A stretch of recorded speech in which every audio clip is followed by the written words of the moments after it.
Bonsoir à toutes et à tous et merci de rester fidèles au programme du soir. C'est nous votre bienvenue dans Regard Croisé, le 3e numéro de cette semaine. Encore 4 sujets à aborder avec nos invités. Nous parlerons d'abord du Kenya. Un nouveau bilan des manifestations fait état d'au moins 31 morts. Notre deuxième sujet concerne le Cameroun et la présidentielle, plus particulièrement. La candidature de Paul Biya divise au RDPC, son parti politique. Donc, troisième sujet, nous parlerons du Gabon, des membres du clan Bongo arrêtés lors d'une opération anti-drogue. Puis nous terminerons bien évidemment par le Togo. Qu'importe où ils se trouvent, nous irons les chercher. Déclaration de Kalis Madjoulba à analyser avec nos invités. Et pour en parler ce soir, 3 invités sur ce plateau avec moi. Robert Kossigan Aketé, vous êtes analyste politique et président de l'AJD Alliance Jeunesse Développement. Bonsoir Robert et bienvenue. Docteur, bonsoir à tous les téléspectateurs de Neo TV de par le monde. Je voudrais appeler à la paix et à la retenue de tous les côtés au Togo parce que la jeunesse d'un pays est une richesse. Merde. La jeunesse d'un pays est une richesse de cette patrie-là. Et quel que soit le problème, il va falloir que les pouvoirs publics adoucissent un peu leur ton et appellent les uns aux autres, appellent la jeunesse pour que voilà, ils puissent avoir un dialogue entre l'État, le gouvernement ou le gouvernement et les jeunes. Ce qui est sûr, c'est les jeunes à qui appartient la relève de demain, c'est à eux l'avenir du pays. On ne peut pas se fâcher contre son fils. Même Dieu a dit, si les humains peuvent pardonner leurs enfants, ce n'est pas lui Dieu qui ne va pas pardonner. Un gouvernement, c'est comme un Dieu sur terre. Donc il va falloir que le gouvernement pardonne ses fils qui alors vont assurer le demain de l'avenir du Togo. Voilà. Merci beaucoup à vous, Robert Kossigan, à côté d'avoir répondu à notre invitation. C'est moi qui vous remercie, docteur.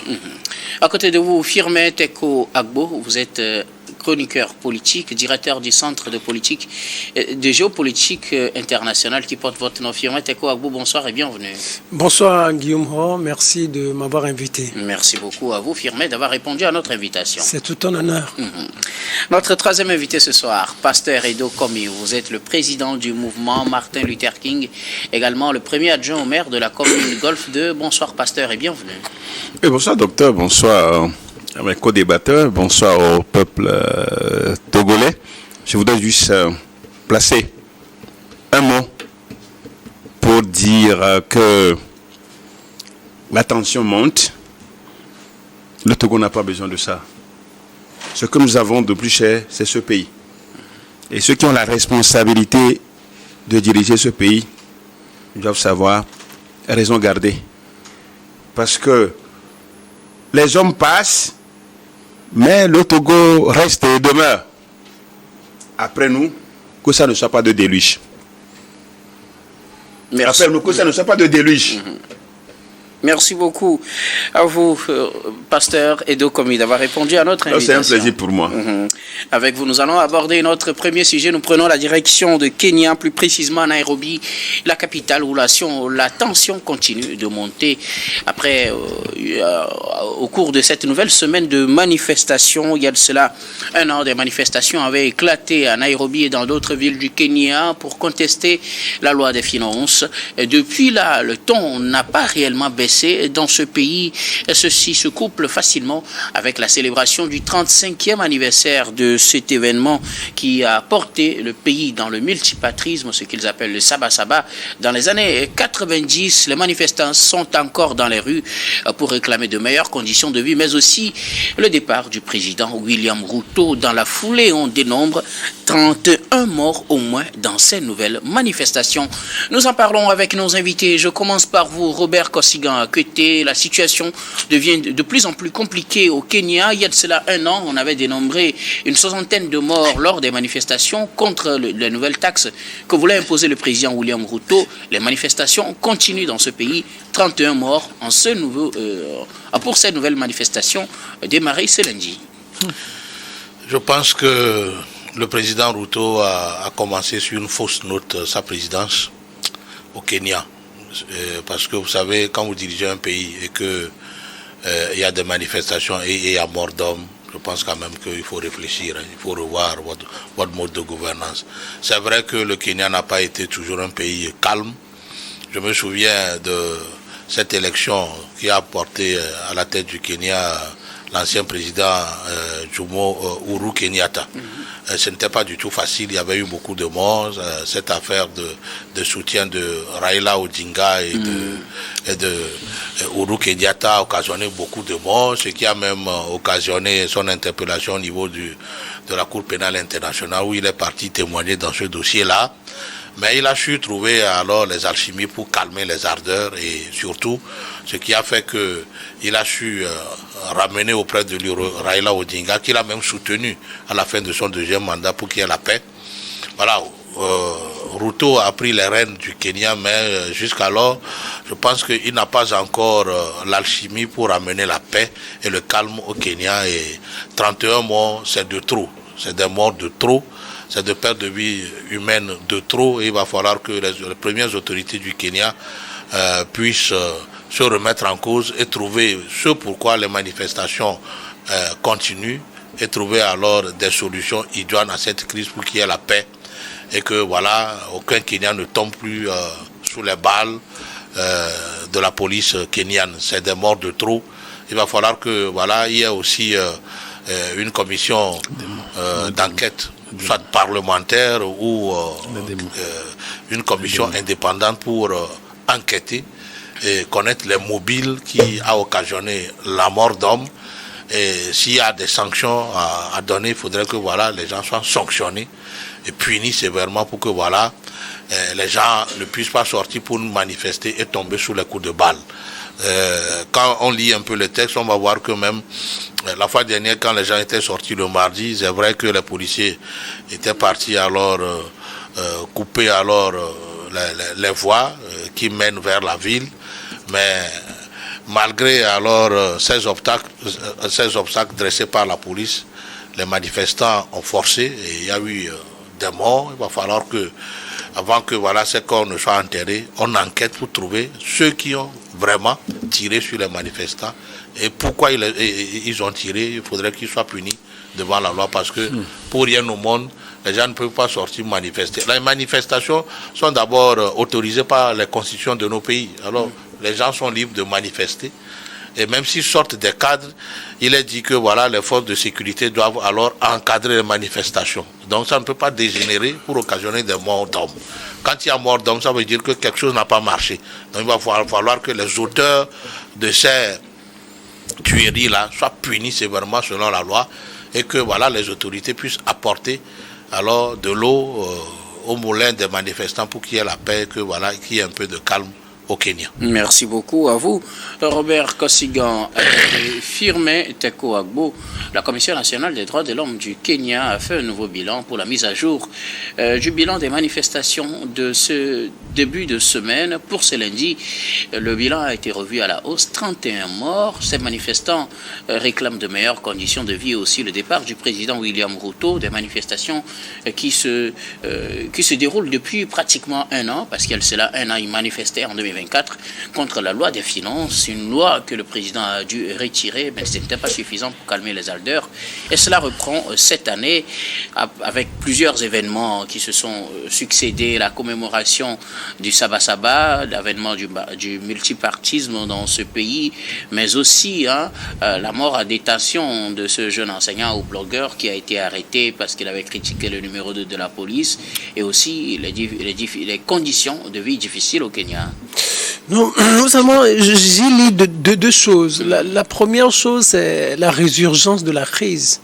Vous parlez de 2024, je me rappelle, autour de ce plateau, on avait parlé de ce problème en juin 2024, lorsqu'il s'était agi pour les Kenyans de critiquer la loi de finances. Votée à l'époque. Mais au fait, si on arrive aujourd'hui encore à ce stade, c'est parce que les autorités kenyanes n'ont pas su trouver de meilleures solutions, ou n'ont pas su apporter des réelles solutions aux problèmes soulevés à l'époque par les Kenyans.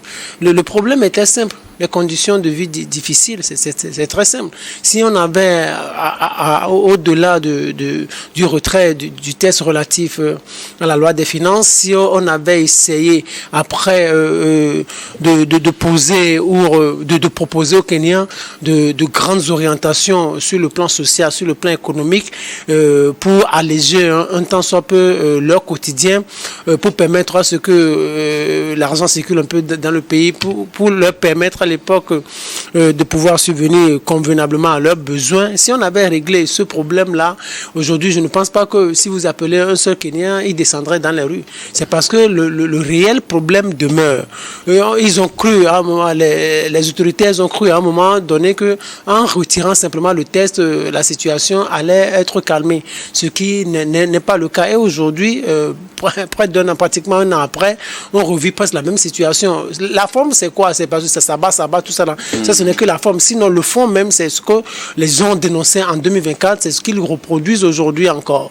Donc, c'est le moment pour les autorités kenyanes de réfléchir véritablement par rapport au fond du sujet pour essayer, pour peut-être asseoir un dialogue. Si peut-être devant les manifestants, il y a des interlocuteurs avec qui on peut discuter, même s'il n'y a pas d'interlocuteurs, on peut juste, le fait d'avoir écouté ces revendications, on peut se permettre de proposer un certain nombre de choses pour calmer les ardeurs. La deuxième chose, moi, depuis un moment, je fais un constat. Lorsqu'il y a souvent des manifestations, on demande la démission du président. Je ne sais pas si ceux qui demandent la démission du président arrivent à mesurer la portée de cet acte. Parce qu'on parle on dit nous sommes en train de souffrir parce qu'il n'y a pas d'argent. Pourquoi on n'arrive pas à répondre aux besoins sociaux, aux besoins économiques? C'est parce qu'il n'y a pas de moyens. Alors que si on demande à ce président de quitter, ça veut dire qu'en réalité, il va falloir engranger encore d'autres milliards pour organiser une nouvelle élection, pour trouver celui-là qui pourrait lui succéder. Alors la meilleure des choses, c'est de permettre au président d'être à sa place, mais de l'amener, de le contraindre d'une manière ou d'une autre à proposer des choses extraordinairement positives pour le pays. Et à ce niveau, c'est le moment aussi pour le président, comme il ne peut pas partir, c'est le moment pour lui peut-être de sauter des fusibles, de dire peut-être si c'est peut-être le ministre de l'économie qui n'est pas compétent, si c'est le ministre de l'action sociale qui n'est pas compétent, si c'est le ministre peut-être des transports qui n'est pas compétent, au moins il les saute et puis et là on va former peut-être aussi, on va former notre gouvernement et les gens vont se dire, bon, on nous a écoutés et voilà ce que nous allons vous faire dans les prochains jours. Si on arrive à ce niveau-là, je pense que ça permettrait un peu de calmer les ardeurs. Merci beaucoup à vous, Firmin Teko Agbo. Alors, Pasteur Edo, le bilan s'élève à 31 morts. Après un premier bilan établi à une dizaine de morts lundi dans la soirée, la Commission nationale des droits de l'homme du Kenya a réévalué son bilan, le faisant passer à 31 morts, 107 blessés, 2 disparitions forcées et 532 arrestations. La Commission condamne fermement toutes les violations des droits de l'homme et exhorte à la responsabilité toutes les parties prenantes responsables, dont la police, les civils et les autres acteurs. Qui va guérir un jour l'Afrique de cette maladie meurtrière dont elle souffre au quotidien? Qui va finalement exorciser ces démons-là, ces démons qui font verser le sang humain en Afrique juste pour une simple manifestation? Parce que les gens sortent pour réclamer les meilleures conditions de vie et puis ils tombent. On a importé la démocratie et l'un des principes fondamentaux, c'est la liberté de manifestation. C'est la liberté d'expression. Alors pourquoi on l'a importé et puis on ne veut pas respecter les principes démocratiques? Vous prenez les États-Unis, les gens manifestent. Mais là, les gens sont mieux payés, les gens vivent mieux, mais on manifeste. En France, les gens sont mieux, mais ils manifestent. Nous, en Afrique, on a quoi? On ne peut pas manifester. Et quand on manifeste, c'est des morts, c'est des morts, et c'est des morts. 31 morts. Et puis après, il y a un communiqué. Est-ce que ça va ressusciter les morts? On célèbre l'avènement de la démocratie 35 ans après, et puis il faut compter les morts. Mais c'est quoi, au fait, le pouvoir que les gens détiennent aujourd'hui et que tout le temps, il faut que les gens meurent? Mais c'est la question que je me pose. Je suis tellement sidéré, je ne me porte pas du tout bien quand ça se passe comme ça en Afrique. Le Kenya est instable, on le sait. Parce que les populations exigent. Les populations sont exigeantes. Et c'est normal. Quand vous êtes élu et que vous ne pouvez pas régler les problèmes, vous ne pouvez pas répondre aux problèmes, surtout aux besoins sociaux, aux besoins de base des populations, mais démissionnez. Vous vous rappelez, Firmin a dit quelque chose tout à l'heure, mais vous vous rappelez que El Béchir a quitté est sorti, a été, comment on l'appelle, A quitté le pouvoir. a quitté le pouvoir parce qu'il y avait la cherté de vie et c'était le prix du pain. Juste le prix du pain. El-Béchir, qui était le tout-puissant, mais est obligé de quitter le pouvoir. Donc, les besoins sociaux sont les besoins fondamentaux des populations. Si vous n'arrivez pas à répondre à ces besoins-là, vous n'avez pas, c'est-à-dire vous n'avez pas de raison d'exister, puisque vous êtes élu par ces populations. Et donc, quand ils manifestent, vous prenez les armes et vous les tuez. Vous prenez les armes et vous les tuez. 1, 2, 3, 31. Il y a un an, il y avait plus de 60. Mais c'est quoi, au fait, en Afrique? Mais je veux savoir. Je veux savoir, la démocratie, c'est quoi? Le gouvernement du peuple, pas le peuple pour le peuple, c'est ça? Ou bien vous avez, les gens ont une autre définition de cette démocratie? En tout cas, chers collègues, ça fait très mal ce qui se passe en Afrique. 31 morts. Les gilets comment jaunes ont manifesté. Vous avez vu, c'était sanglant, c'était violent. Mais les gens, on a vu professionnellement les forces de sécurité. Mais ça fait très mal. Ce qui se passe au Kenya, ça fait très mal. Et c'est un peu comme ça en Afrique. Le Kenya n'est pas le seul pays. Notre démocratie, il faut redéfinir ce que nous appelons la démocratie.